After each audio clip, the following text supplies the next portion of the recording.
Everyone, let's start with the question answers.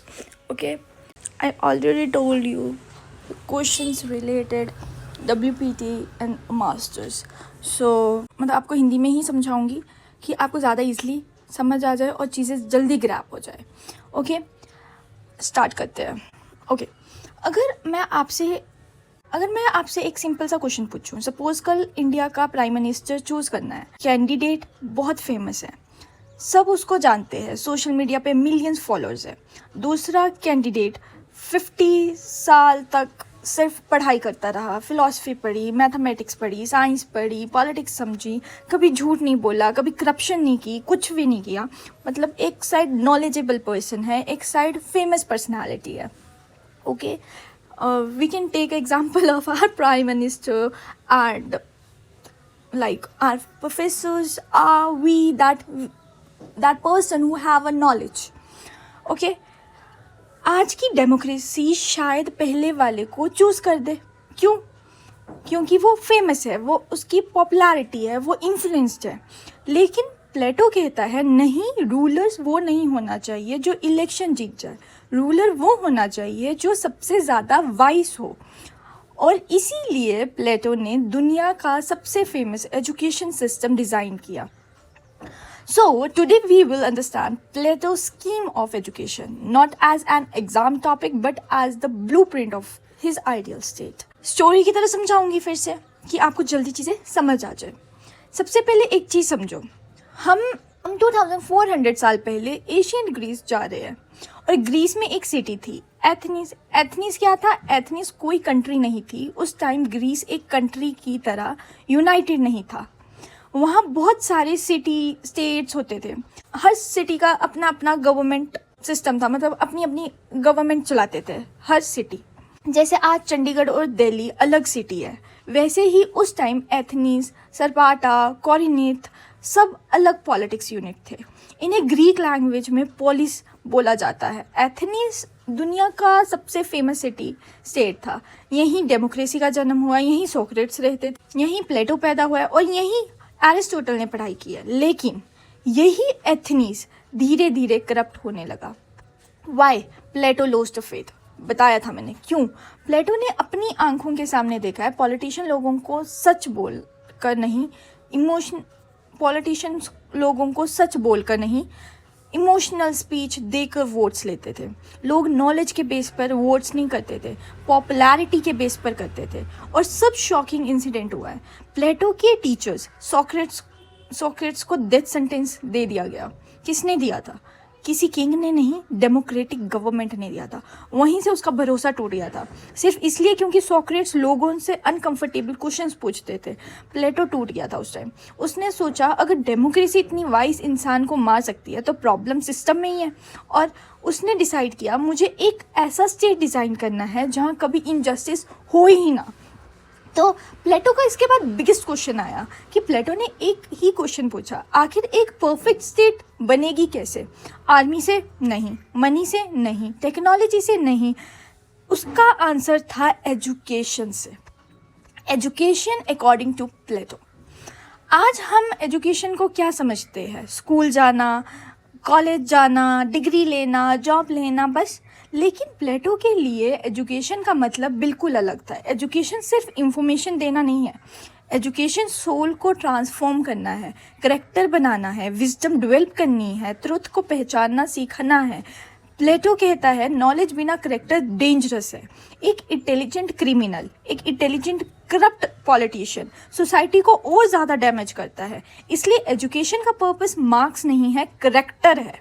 Y education is necessary? Plato कहता है imagine करो एक doctor बिना मेडिकल कॉलेज के ऑपरेशन करे, डर लगेगा ऑब्वियसली. तो फिर Y education is necessary? Plato कहता है एक डॉक्टर बिना मेडिकल कॉलेज के ऑपरेशन करे, डर लगेगा ऑब्वियसली. तो फिर एक रूलर बिना एजुकेशन के पूरी कंट्री को कैसे रूल कर सकता है? डॉक्टर एक पेशेंट की लाइफ बचाता है, लेकिन रूलर करोड़ों लोगों की लाइफ अफेक्ट करता है. इसलिए रूलर की एजुकेशन डॉक्टर से भी डिफिकल्ट होनी चाहिए. यही प्लेटो का लॉजिक था. हर इंसान प्लेटो का फर्स्ट प्रिंसिपल क्या था? हर इंसान सेम नहीं होता। ये इक्वलिटी की बात नहीं है, ये एबिलिटी की बात है। किसी का माइंड साइंस में अच्छा होता है, किसी का स्पोर्ट्स में अच्छा होता है, किसी का बिजनेस में अच्छा होता है, किसी का लीडरशिप में अच्छा होता है। एजुकेशन का काम सबको सेम बनाना नहीं है। एजुकेशन का काम है डिस्कवर करना कि तुम नेचुरली किस काम के लिए बने हो। ठीक है, फर्स्ट स्टेज होता है बर्थ स्टेज, मतलब बर्थ टू 6 ईयर।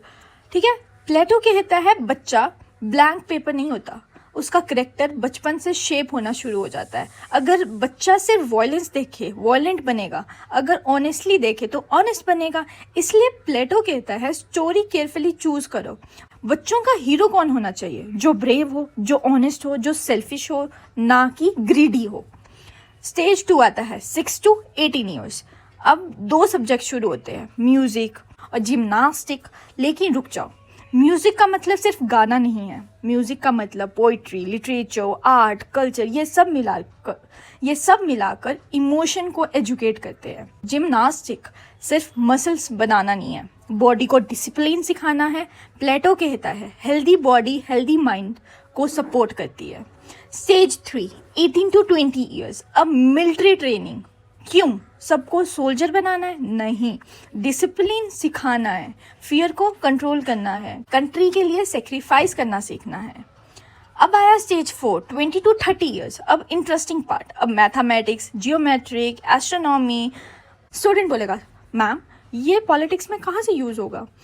प्लेटो कहता है ये सब्जेक्ट्स आंसर याद नहीं कराते, ये सोचना सिखाते हैं। मैथ्स तुम्हारे ब्रेन को लॉजिकल बनाता है। Now we come to the stage 5 30 to 35 years. अब आता है सबसे डिफिकल्ट सब्जेक्ट, डायलेक्ट्स। ये वर्ड एग्जाम में बहुत इंपॉर्टेंट है। डायलेक्ट्स क्या होता है? सिंपल लैंग्वेज में समझाती हूँ। क्वेश्चन पूछना, आर्ग्यूमेंट्स करना, ट्रूथ डिस्कवर करना। सॉक्रेट्स इसी मेथड को यूज़ करता था क्वेश्चन के थ्रू। Stage 6 35 to 50 years. अब सिर्फ बुक्स नहीं, रियल गवर्नमेंट में काम करो। एडमिनिस्ट्रेशन देखो, कोर्ट देखो, आर्मी देखो, पब्लिक प्रॉब्लम सॉल्व करो, एक्सपीरियंस लो। ठीक है, फाइनल स्टेज 50 साल के बाद अगर कोई हर टेस्ट पास कर गया तब जाकर वो बनेगा फिलोसफर के।